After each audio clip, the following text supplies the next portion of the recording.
What's up guys, it's me Jeremy. Fog of War is definitely one of those things that is massively important to both RTS and MOBA type games, but it's something that actually kind of gets underappreciated, and it's definitely something that nobody ever really talks about. And when Riot was working on the update to Summoner's Rift a while back, they actually spent a lot of time altering the way that the Fog of War works in the game, including the look of it and kind of just like general improvements to the way that it functions mechanically.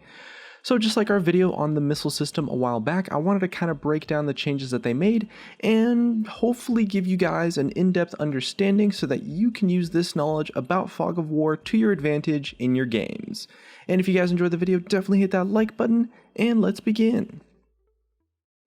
So our starting point today is going to be how the Fog of War was updated so that it actually looks good and functions properly. So when Riot first started updating the Summoner's Rift, they were kind of just messing around with everything, the new features, pathing, visual assets, really just everything that would ever have any effect on gameplay or that the players would see on screen was up for changes at the time.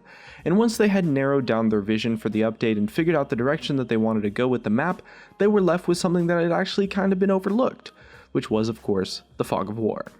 So the Fog of War from the old Summoner's Rift wasn't changed when they originally started updating the visuals, and it actually looked super ugly and just out of place with the new, revamped aesthetic that the new map brought.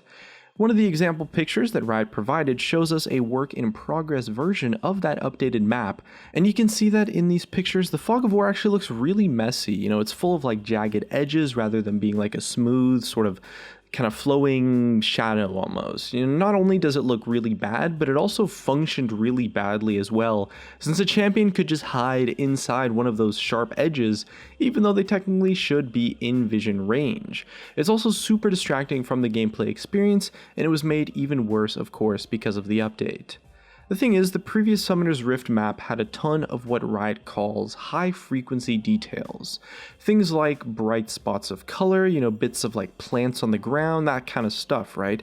And those extra details didn't, not only do they make the game more difficult to run and create lag, but they also kind of hid the awful Fog of War so that it wasn't as distracting in the previous version of Summoner's Rift. So when Riot actually updated the art for the map, they were left with just this terrible Fog of War in its full glory, honestly.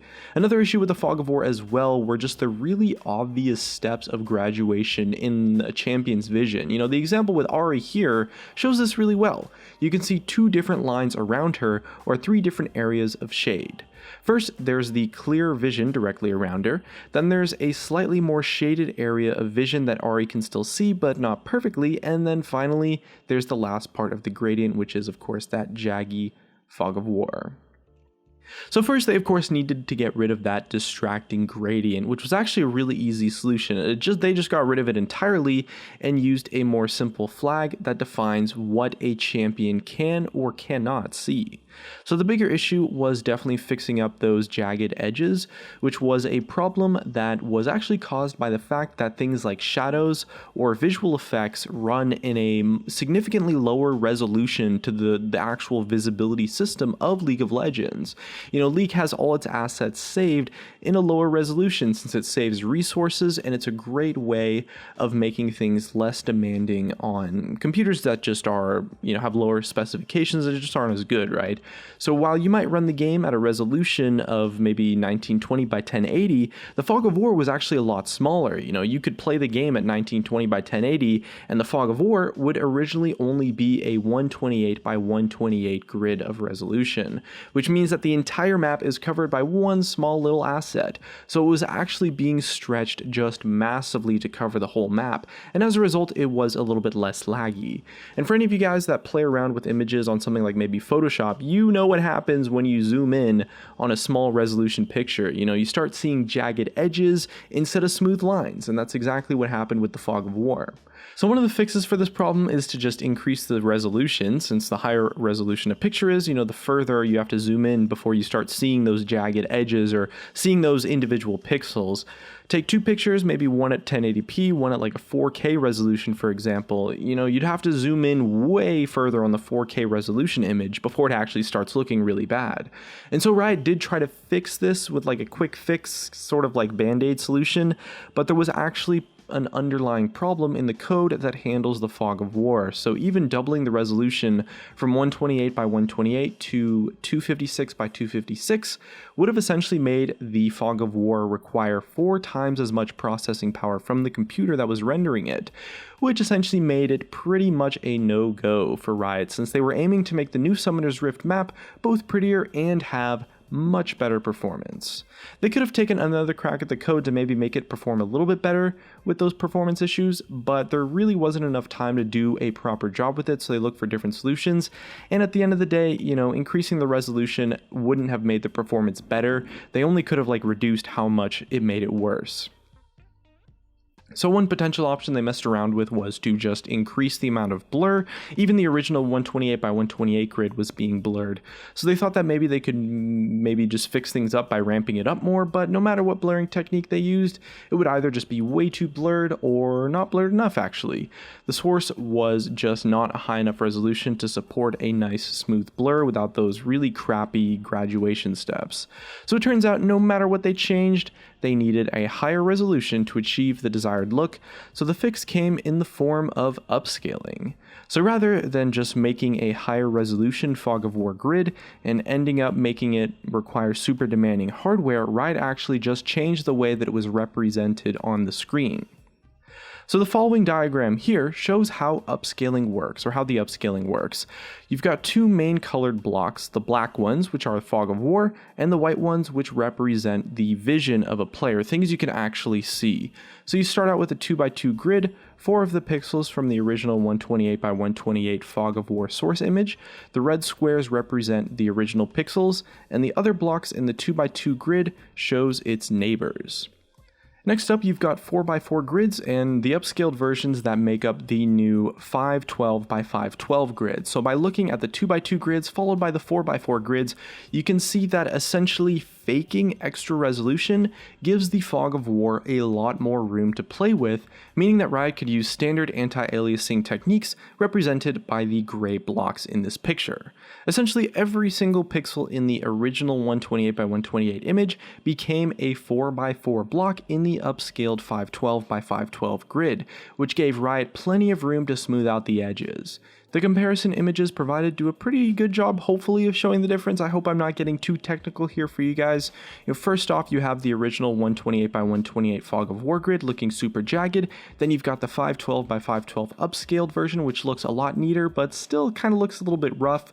The upside is with all that extra space, you can now happily blur to achieve the final desired effect, which does result in an awesome, smooth fog of war that both looks really nice and also doesn't require any more computing power than the original version actually did. So that kind of breaks down how the fog of war was updated and how they changed it for the new Summoner's Rift, how it works and stuff, but there's a lot of things that you really should know to be able to take advantage of fog of war to, make use of it in your game. And so there's a couple of things you should definitely know when it comes to using the fog of war properly, or at least making the most out of fog of war, ranging from common knowledge stuff to as well some advanced techniques.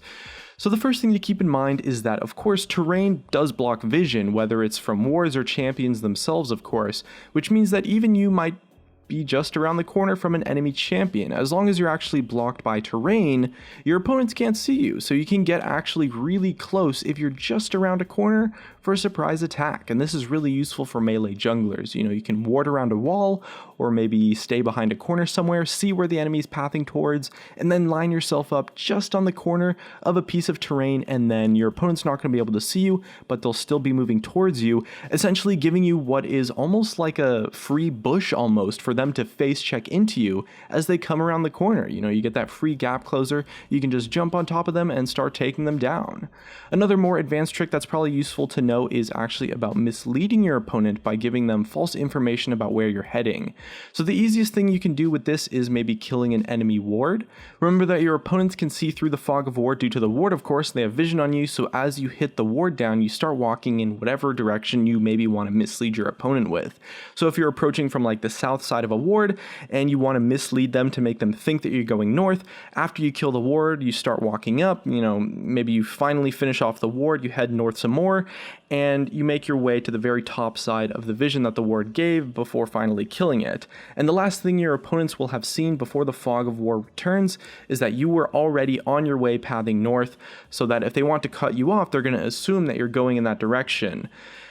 Now, after that, you can just go in whatever direction you want, which makes you safe in the knowledge that you've probably confused your opponent. And it also works really well when you're hit with maybe like a reveal mechanic, something like Lee Sin's E, or I don't know, some kind of ability that gives your opponent's vision of you for the duration that the ability lasts for. And if they try to chase you down, they're going to be heading where they originally saw you going, which is essentially the wrong direction. Either way, though, that's just about going to wrap up our thoughts, our video today on Riot's update to the Fog of War, and as well visibility in general, along with hopefully a couple of useful tips. I don't know, it's just some fun stuff that we came up with. Hopefully it helps some of you guys out there. Either way, though, looks like that's going to be it from me. If you guys enjoyed the video, drop a like, subscribe if you want. Thank you so much for watching, and I'll see you guys next time.